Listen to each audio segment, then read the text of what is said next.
queria pensar um pouco sobre esse pai. Ele traz o texto que era um pai bom. Porque na tradição antiga, jamais um filho pediria parte na herança.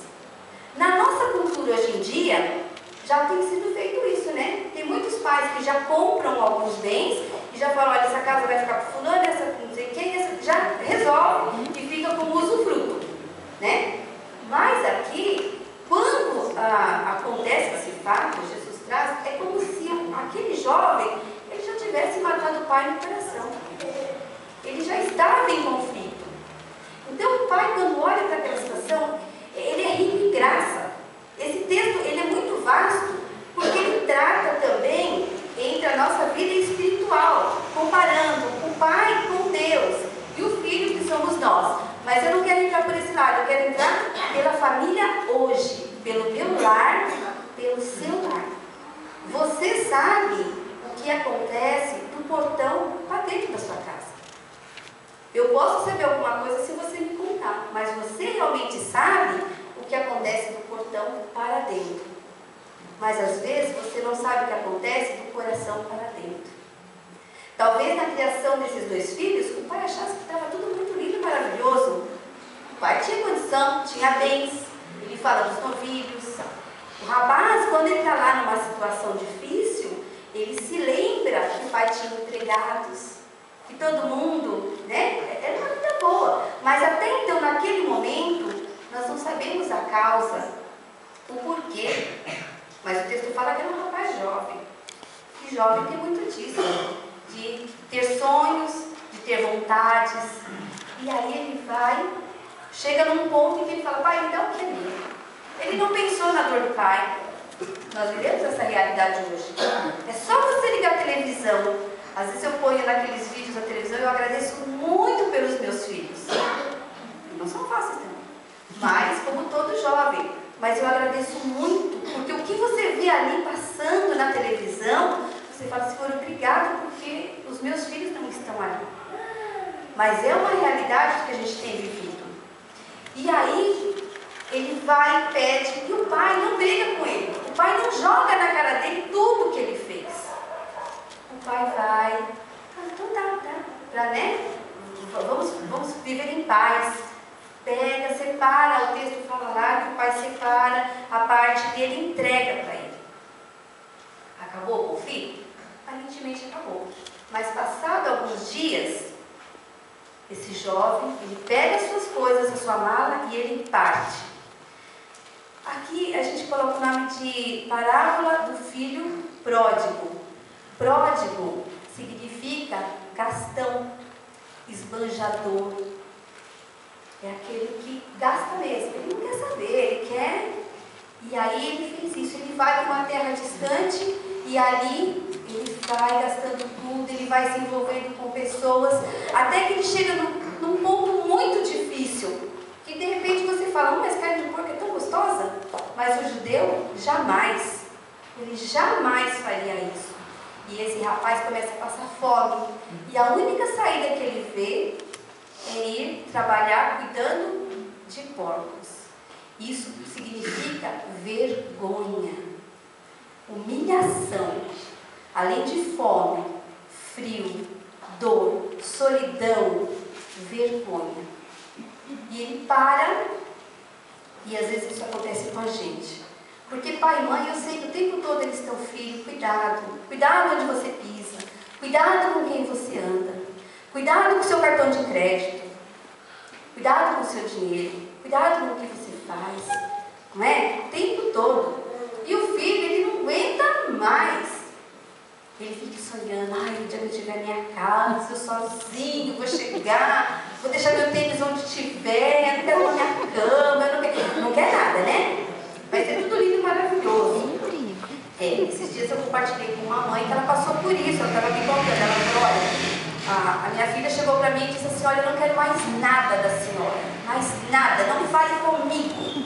16 anos, não fale, eu só não saio dessa casa porque eu não tenho dinheiro, porque senão... Fez, ó. A mãe falou que minha filha, ai tia, só faltei morrer. Eu falei, não, ela falou, mas aí eu pensei, ela falou, eu fui dormir, eu pensei, pensei, conversei com meu marido no outro dia. Ela falou, tudo bem, ela não tem pra onde ir, ela vai ficar aqui mesmo, né? Mas eu preciso tratar essa menina. A menina levantou, foi pegar um copo, a mãe, opa! O copo não, o copo é meu. Aí o marido falou, não acredita, deixa, eu vou tratar com ela. Aí foi no cesto de roupa, a menina sentada assistindo televisão, pegou o cesto de roupa, foi tirando todas as roupas da menina, que ela ia lavar a roupa, fez um montinho. A menina só olhando, falou, pode deixar, eu lavo a minha roupa. Pegou a roupinha dela, foi lá, quando jogou na máquina, a mãe, não, a máquina é minha. E ela disse que foi uma semana. Na sexta-feira a menina estava chorando. Porque às vezes a gente precisa ser duro. A gente tem que disciplinar. A gente orienta porque a gente ama. Mas tudo tem um limite. Ao mesmo tempo que a gente disciplina, a gente tem que observar o porquê. Qual a causa que está fazendo com que aquele adolescente, aquele jovem esteja procedendo daquela forma. Muitas vezes a gente tem que buscar a causa, né? Mas ele foi, e quando ele estava lá no fundo do poço, ele realmente se arrependeu. O texto nos diz, não foi uma coisa assim de pensar, ah não, vou voltar para lá. O pensamento dele é outro. Ele fala assim, então caiu em si. Realmente ele caiu em si. E disse, quantos trabalhadores de meu pai têm pão com fartura e eu aqui morro de fome? Levantar-me-ei e irei ter com meu pai e direi, pai, pequei contra o céu. Primeiramente ele reconheceu que ele pecou contra o céu. Cuidado para não pecar contra o céu. Nós somos pecadores, sim. Mas normalmente a gente pede, o Senhor toca no coração, que o Espírito Santo habita em nós, amém? E aquilo incomoda, e a gente fala, Senhor, me perdoa. Eu não queria fazer isso, né? Que o pastor Paulo fala, o bem que eu quero fazer, eu não consigo fazer. O mal que eu não quero fazer, eu não quero fazer, e esse eu faço. O duro é quando você faz o mal porque você quer fazer o mal. E esse é o problema. A gente tem que vigiar constantemente, porque o inimigo está sempre pronto a te ajudar a fazer o mal. Mas ele cai em si e fala, pai, pequei contra o céu, ele reconhece, e pequei contra ti. Levantar-me-ei e vou ter com meu pai. Eu imagino que esse caminho foi o mais difícil. Quantos jovens aqui, não precisa levantar a mão, quando reconhece, vou lá, pai, você me desculpa, eu pequei, mãe, você me desculpa. Para mãe e papai é mais fácil, o problema maior é quando é irmão, né? Você desculpa lá, né? Peguei a blusa da Annelise lá, mas você me perdoa, sujou. Então, eu imagino que essa trajetória dele, esse caminhar dele até chegar na casa do pai, deve ter sido muito difícil. Você tem que ir até a pessoa numa distância e lá você vai pedir perdão, porque você realmente reconheceu o seu erro. E ele vai. Mas o texto é muito lindo quando ele fala assim, levantando-se foi para seu pai. Vinha ele ainda longe, quando seu pai o avistou. Quantos dias o pai deve ter ficado, talvez na varanda, ou na janela, olhando pela estrada, esperando que ele voltasse? Porque ele vinha longe, e longe o pai avistou. E quando o pai vê, que felicidade, aquilo já fala ao coração dele, ele corre. E ele vai e abraça e beija. Esse menino, ele estava lá no meio de porcos. Ele não se preocupou se ele estava sujo, se ele estava rasgado, se ele estava mal cheiroso. Ele vai e abraça.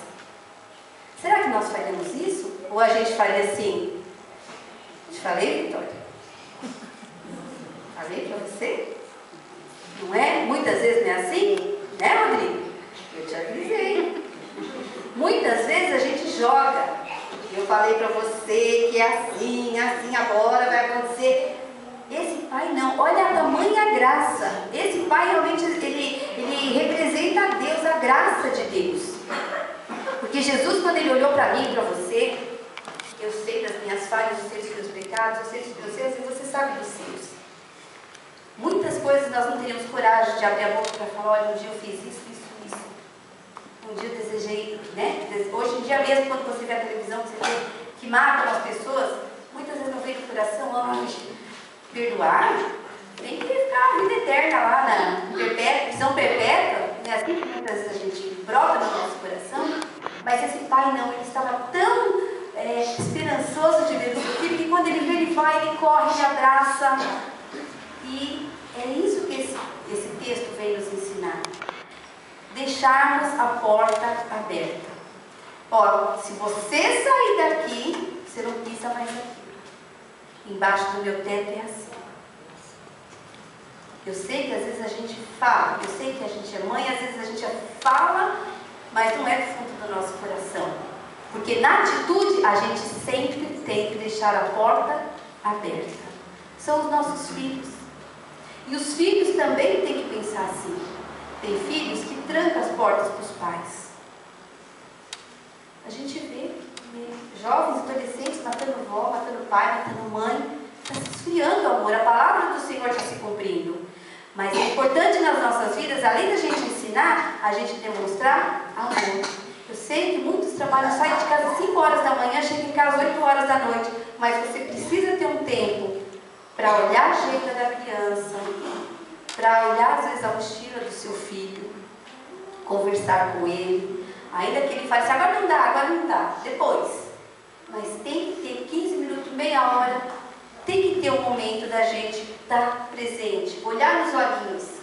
Quando a gente olha nos olhinhos e os olhinhos começam a olhar para o outro lado, a nossa anteninha já tem que ligar.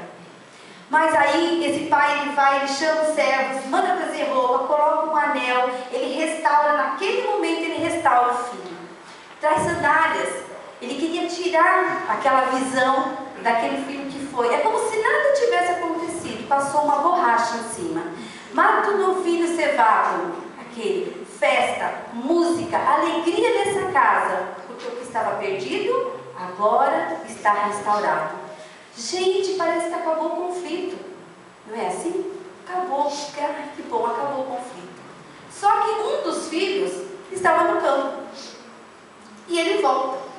E quando ele chega, ele ouve a música, ele vê dança, risada, comida, cheiro de churrasco, né? Mataram um novilho. Ele fala, o que está acontecendo? Olha, o teu irmão voltou. Motivo de alegria. Mas naquela hora, surgiu um sentimento muito ruim. E ele não quis entrar. Ele se rebelou naquela hora. Às vezes a gente pensa que o conflito está em um, mas o conflito está nos dois. Aquele que não fala, aquele que não explica, aquele que disfarça. Não é? Tem sempre aquele que disfarça. Porque a mão tem 5 dedos, mas nenhum é igual ao outro. Cada um tem uma função. E aí todo mundo fica, e agora? Arrumou de um lado, desarrumou do outro. Aí vem a graça de novo. Sai o pai da festa e vai ao encontro daquele jovem. O bico devia estar aqui, ó. Né? Devia estar. O pai, com certeza, jamais iria esperar que daquele rapaz, que sempre esteve ao lado dele o tempo todo, havia no coração uma mancha. E aí o pai vai e conversa com ele e explica, filho, o que está acontecendo? Aí ele responde para o pai, há tantos anos que te sirvo, sem jamais transgredir uma ordem tua. Olha como é bom abrir a boca, o diálogo para falar, né? E nunca me deste um cabrito sequer para alegrar-me com os meus amigos. Por que não falou antes? Né? Por que não? Vindo, porém, esse teu filho, olha o coração, já não é mais meu irmão, ele é teu filho. Ele veio, né? Veio o teu filho que desperdiçou os teus bens. O que ele tentou fazer ali com o pai? Semear discórdia. Mais uma vez, que maravilha. O pai, muito, né, sábio ali, pegou as 2 palavras, né? Teu filho, gastou os teus bens. Então o pai respondeu, meu filho, né? Aquele amor, aquele carinho, meu filho, tu sempre estás comigo, tudo que é meu é teu. Ele não podia falar, ele poderia falar de outra vez, peraí, quem você fala assim comigo? Eu sou teu pai, rapaz, né? Não, entretanto, era preciso que regozijássemos e nos alegrássemos. Aí olha a palavrinha, porque esse teu irmão estava morto e reviveu. Então ele vai trabalhando ali com os dois filhos. Ele tinha duas situações ao longo de uma vida que talvez ele não tivesse percebido. E é lógico, é aquilo que eu estava falando. Nós sabemos o que acontece na nossa casa, dentro das quatro paredes. De repente você pode ser autoritário, falar que dentro quem manda sou eu, que é no horário que eu quero, assim, assim, assim. Ou de repente você pode deixar, cada um faz o que quer, né? Mas o que vai no coração dos nossos filhos, e filhos, o que vai no coração dos pais, só o Senhor sabe. Às vezes a gente acha que nem esse filho mais velho, a gente disfarça. Então o filho responde, né? A gente chega, agora eu vou te pegar, mas a gente fica quieto. Mas o pai e a mãe, eles sofrem. Por isso que a palavra fala, honra pai e mãe, honra teu pai, honra tua mãe, para que te vá bem nos dias da terra, e prolongue os teus dias, né? E obedeça teu pai, obedeça tua mãe, porque eles querem o melhor. Os irmãos também são filhos. Um tem que amar o outro. Existem situações, existe, não são iguais, mas tem que procurar viver bem. De igual modo, esposo e esposa, que não haja concorrência. Hoje, a grande maioria das esposas trabalham também. Às vezes eu compartilho com professoras que comentam comigo da concorrência. Ah, meu marido ganha tanto, mas eu ganho mais. Daqui a pouco ele ganha mais, agora eu ganho menos. Então, agora eu vou fazer isso que eu vou ganhar mais, ele vai ganhar. Concorrência. Ninguém aguenta. Tem que existir, tem que compartilhar. Todo o dinheiro que entra para casa é para manter a casa, é para que a família cresça, né? Então, a família tem que ser um corpo unido. Existem conflitos. Os conflitos aparecem, mas nós não podemos viver em conflito. Essa palavra, na minha casa, vive conflito. Não vive. Quando o conflito aparece, nós temos que sanar, buscar uma solução para resolver o conflito. E cada um de nós é parte principal, seja filho, seja irmão, seja mãe, seja pai. Dentro do nosso lar, tem que ter alguém especial, que é Cristo.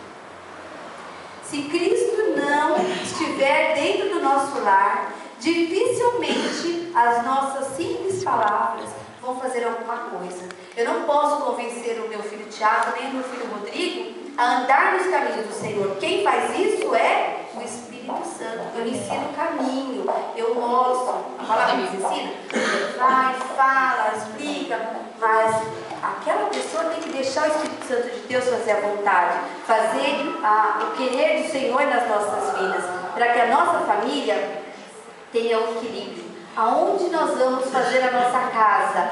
Na rocha, que é Cristo, ou na areia? E quando vier o vento, vier a tempestade, vier a força das águas, simplesmente vai ser derrubada. O pai, nessa situação, ele soube trabalhar. Então, o que eu quero dizer aqui para você nesta noite? O Senhor, com certeza, Ele quer o melhor para a sua família. Então, nunca feche a porta do seu coração. Ainda que seja esposa, seja esposo, seja os filhos, seja o irmão, seja qual for a situação que apareça, né? Isso porque eu já entrei no lado de sogro, sogra, que aí também é uma história complicada, né? Mas tem também, então, cunhados e por aí vai. Como famílias, nós temos que procurar a dar exemplo para o mundo, procurar andar nos caminhos do Senhor, para que o mundo olhe para nós e tenha desejo de ter uma família como a nossa. Eu fico feliz quando as pessoas falam assim, eu acho tão bonita a família de vocês. Eu falo, amém, glórias ao Senhor, porque eu estou fazendo a vontade do Senhor, se a minha família vai bem. Mas, eu sempre falo, existem situações, às vezes existem situações muito difíceis, financeira, desacordo, de repente um quer uma coisa, outro quer outra coisa. Existe isso, mas nós não podemos viver em conflitos. E pais, ouçam os seus filhos, filhos, ouçam os seus pais, juntos ouçam a voz do Senhor. Amém? Vamos orar uma vez?